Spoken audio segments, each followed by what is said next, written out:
Okay.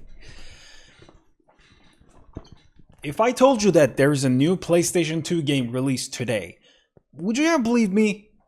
You probably wouldn't, because I am technically lying. But there really is a new game release, and it's almost like it was stuck in a hyperbolic time chamber during the PlayStation 2 era, only to release today.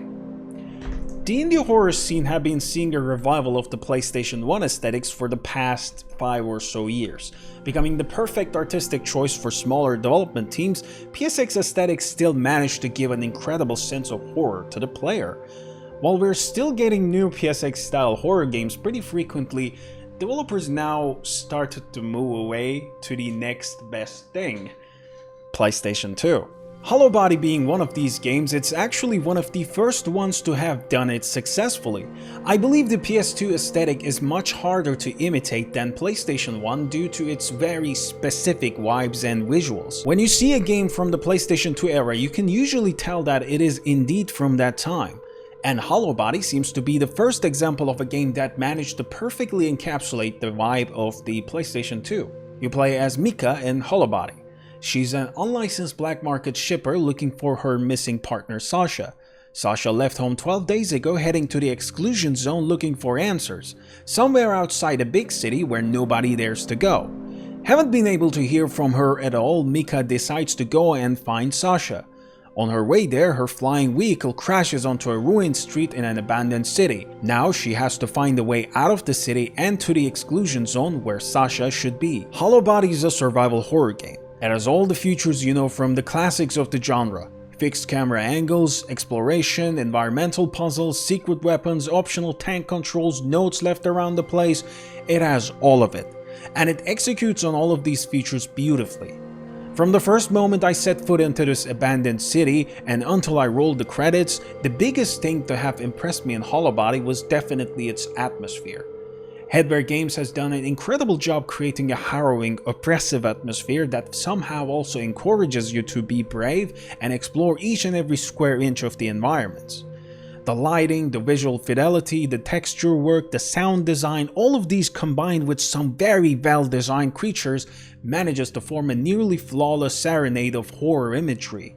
I was so immersed in some scenes I even forgot that I was playing a video game. That rarely happens to me, which only makes me believe further that Headwear Games had all the right ideas when crafting this new and unique world.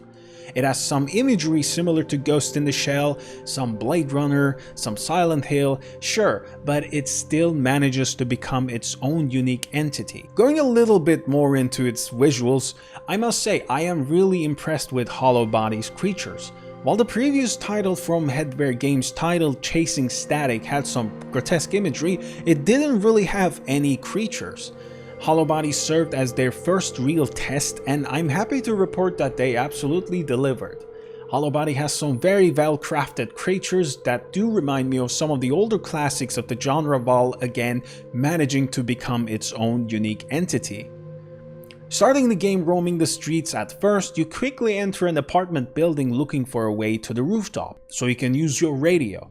As you could guess, this building has a bunch of different apartments that you can enter and look for valuable items while also searching for potential solutions to puzzles. I noticed while most of these apartments were empty on the surface without anything significant happening, they always had something to tell and empower the overall story of the game. You get to see the lifeless bodies of previous tenants and figure out how they passed and what they were doing when it all went down. In some locations, you can even use your radio to pass to the other side for a moment and hear their conversations from ages past.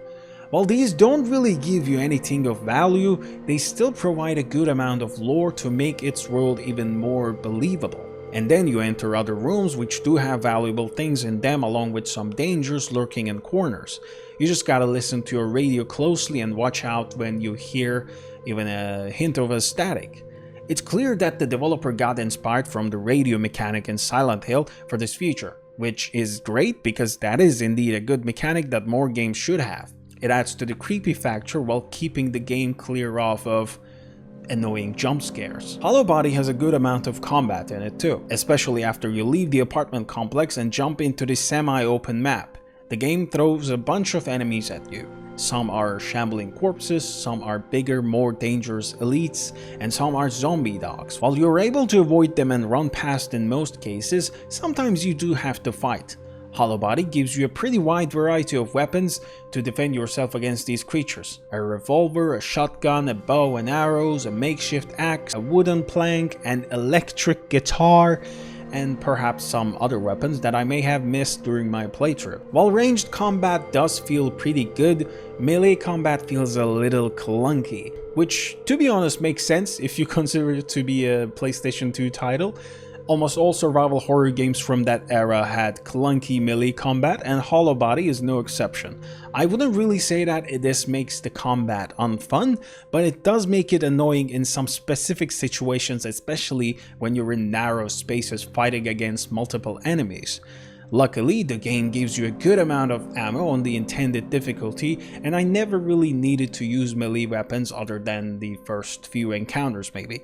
Though I must say, you have to do a good bit of exploring to find those ammo boxes, or yeah, you will have trouble finding ammo. Other than combat and exploration, the game also has a bunch of puzzles, of course, another staple of the survival horror genre, and while most of these puzzles were pretty easy to solve and they didn't really require too much backtracking, they still had a good amount of challenge. The real challenge that I saw with the game, that I had with the game, and I wouldn't really say this is a bad thing or a good thing, but something that I had trouble with, some of the objects were apparently interactable, but I just didn't think that they were, because everything looks like each other, just like a proper PlayStation 2 game.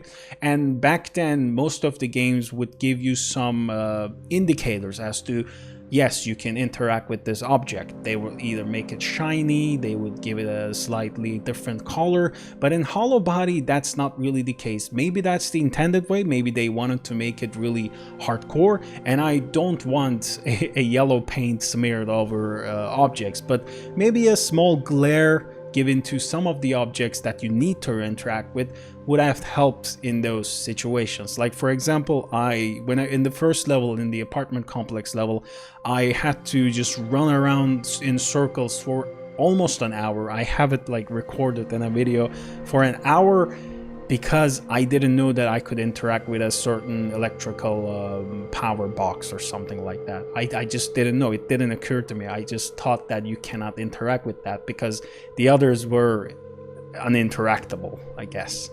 But yeah, as I said, this is not really a negative. This is just something that I had trouble with, and it's like a buyer beware thing. If you also feel like you're lost and nothing really works, just, I guess, try to interact with everything, which makes me think that it's not the intended way, because this couldn't be the intended way. Like, you shouldn't be able to just go around and interact with random things in order and hope that you're lucky with one of them. Anyway, that's just one thing that you should be careful about if you're gonna play the game. All in all, Hollowbody takes around 3 hours to finish, give or take, but of course the game does have a New Game Plus mode with some sweet extra features, like the one that lets you play the game from the first person view, which is pretty cool. Honestly, more games should have this feature. You also unlock a new difficulty option when you beat the game once, which was also pretty cool. I did notice in my playthrough that there were rooms that I couldn't enter, and I'm pretty sure there are ways to enter them. I just couldn't figure out in my playthrough. And like for example, one of the rooms had a key, right? And what was that key for? How can I enter that room? I just couldn't figure it out, and due to some spoilery things, you can't really go back to some of those locations, so I will have to go and play the game again and see if I can figure those out. And it's a good thing also, because looks like the game has multiple endings. It does give you some choices during your playthrough, and I'm not sure how many endings are there, but I definitely want to go and figure out another ending, because I wasn't really happy with the ending that I got. I don't know if it's a bad ending or a good ending or a middle of the ground, but I do need to find another one, another ending. Overall, I think Hollowbody was well worth the wait, and Headway Games has proven themselves by making one of the first true imitations of a proper PlayStation 2 survival horror game. I'm looking forward to what they're gonna make next. If you'd like to know more about their developer journey, Headway Games was actually my first guest in Game Dev is Not Easy, my now in hiatus podcast, which will continue pretty soon during fall. He was actually my first guest. He talked about his development journey, how he started developing games, how was Chasing Static, how did Hollowbody, happen, what was their inspiration and everything. If you wanna listen to the podcast episode, I'm gonna link it somewhere here on the screen and also in the description. You can listen to it here on YouTube or on Spotify or on Apple Music. It's all up to you. It's on all platforms. And that's it, folks. I hope you liked the video. Please leave a like and subscribe to the channel if you liked it. I am really close to hitting 5,000 subscribers, which I didn't think was possible at all, but honestly, it is somehow happening. So thank you for your support, and thank you for your support on the horror games community as well. The Twitter page.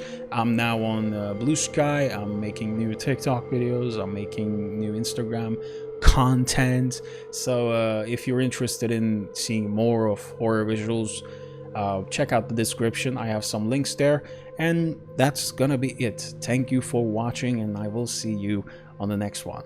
Bye bye.